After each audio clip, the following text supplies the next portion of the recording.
जाएंगे धरना से। आज भी सारे बच्चे जा रहे हैं गर्दनी बाग धरना स्थल और शांतिपूर्ण ढंग से धरना करेंगे और पूरी तरह से रूल ऑफ लॉ को ध्यान में रखते हुए, और सरकार से भी कहते हैं, बीपीएससी से भी कहते हैं, आप भी रूल ऑफ इक्वलिटी का ध्यान रखिए। और यह आंदोलन 2.0 है। इसको हम लोगों ने 2.0 नाम इसलिए दिया है क्योंकि पिछला जो आंदोलन था उसमें सरकार का आरोप था कि इसमें राजनीतिकरण हो गया है। तो अब ये आंदोलन जो हम लोग कर रहे हैं ये बिल्कुल रूप से, एकदम शुद्ध रूप से छात्रों का आंदोलन है। हम शिक्षक एक अभिभावक के रूप में उनका मार्गदर्शन कर रहे हैं कि वो लॉ एंड ऑर्डर भी मेंटेन रखे, बीच में कोई आके उनके भीड़ का गलत फायदा ना उठा ले। तो 2.0 में क्या है कि कोई राजनीतिक हस्तक्षेप हम लोग होने नहीं देंगे और ये 2.0 आंदोलन री एग्जाम लेकर ही लौटेगी। क्योंकि पिछले बार ऐसा हुआ था कि कुछ पॉलिटिकल पार्टियां थी, वो ओवरटेक कर रहे थे, वो बीच में घुस गए थे, जिसके कारण छात्रों को भी परेशानियां झेलना पड़ा। तो क्या इस बार कोई पॉलिटिकल पार्टी? इस बार हम लोग किसी पॉलिटिकल पार्टीज को एंट्री नहीं दिए हैं। ये शुद्ध रूप से हम छात्र और विद्यार्थियों लोगों का आंदोलन रहेगा।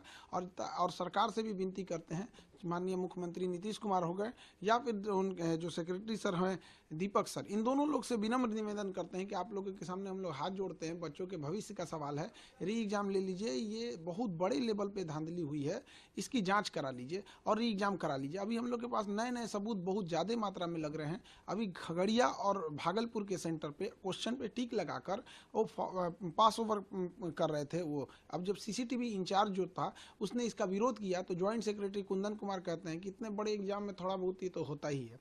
इसके अलावा सिवान का एक कॉलेज है जिसका हम लोग नाम हाईकोर्ट में बताएंगे, उसमें ब्लू कलर का बेंच लगा हुआ है, लंबा सा हॉल है और उसमें 35 मिनट एक्स्ट्रा टाइम दिया गया है। मोतिहारी का एक कॉलेज है जिसमें रूम नंबर 20 और 35 में वॉशरूम जाने के बहाने एक बच्चा उठता है और उसके जगह पे जो दूसरा बच्चा आता है वो दूसरा रहता है, चेंज हो जाता है, कैंडिडेट चेंज हो जाता है। तो इस तरह की जो बड़े बड़े धांधली हुई है इसकी जांच करा ले सरकार। और गया और नवादा के ना डीएम का कोई रिपोर्ट आया, ना ट्रेजरी इंचार्ज का कोई रिपोर्ट आया जो इस बात की पुष्टि करता है कि जो हम लोगों ने आरोप लगाया था, जो सबूत ढूंढने में 2 महीना समय लगा, वो बिल्कुल सही सबूत था। आप कह रहे हैं कि धांधली हुआ है, लेकिन बीपीएससी तो कह रही है कि कुछ हुआ ही नहीं। बीपीएससी ही मेन कल्प्रिट है। दुनिया का कौन चोर कहा है कि हम चोरी किए हैं? उस हिसाब से न्यायालय नहीं चलती है। हम लोग के पास प्रॉपर सबूत लग गया है। वो तो कहता था कि नॉर्मलाइजेशन का नोटिस भी नहीं देंगे। नोटिस दिया कि नहीं दिया? वो तो कह रहा था बापू परीक्षा परिसर वाले सब उपद्रवी हैं, दोबारा एग्जाम लिया। इतना झूठा है, कहता है कि हम नॉर्मलाइजेशन नहीं करेंगे। अब 22 सेंटर पे दोबारा एग्जाम लेकर नॉर्मलाइजेशन थोप दिया।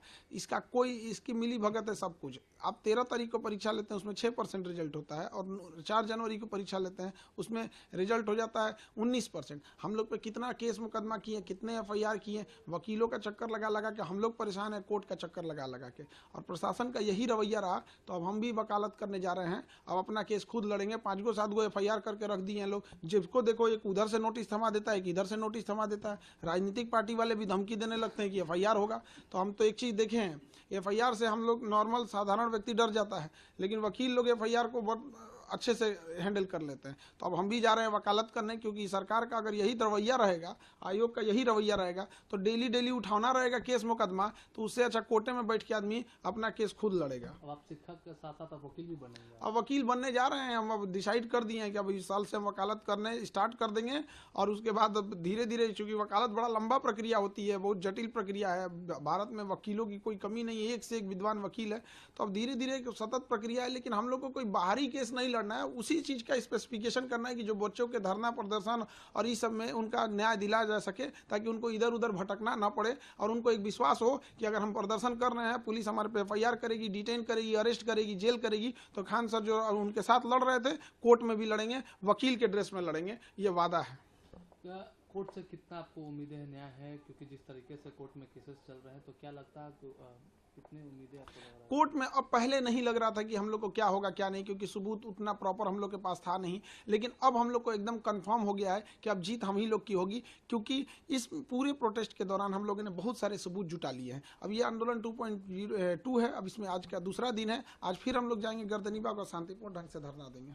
कितने की संख्या में आज छात्र रहेंगे? हजारों की संख्या में छात्र रहेंगे, जैसे पिछली बार भी थे। और छात्र जो है ये सीरियस स्टूडेंट है, ये सब वहां बैठ के शांतिपूर्ण धरना देंगे। और जो पहले ये कहते थे लोग कि मुट्ठी भर बच्चे हैं, कुछ लोग मजाक उड़ाते थे, आज वो सब कहने लगे हैं कि अब तो री एग्जाम होके रहेगा। जो अधिकारियों का ग्रुप था, इवन बीपीएससी के जो लोग थे, वो कहते थे कि अब री एग्जाम को कोई मतलब नहीं है। लेकिन अभी क्या है कि वो लोग भी कहते हैं कि अब री एग्जाम